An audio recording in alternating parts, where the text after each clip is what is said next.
So what's up, ito nga po palang tutorial kung paano i-download yung mod. So punta lang kayo sa YouTube, search nyo yung ito, search nyo yan, ayan, punta kayo dito. Ngayon punta kayo dito, Konti lang yung skin pero tapos ito yung direct link, pindutin nyo lang yan, tapos ito na yan, ayan na.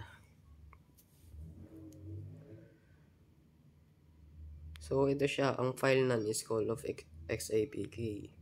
So hintayin nyo lang download file. So mapupunta kayo dito.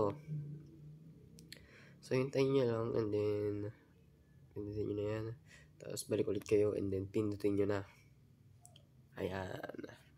So ito na siya, ayan. So pagkatapos nyo i-download yan, ito na siya. Ito na siya. Ayan. Ayan na yan. So yun lang, dapat ay may matutunan kayo at sana naman masundan yung tutorial ko. Okay, so yun lang guys, and bye.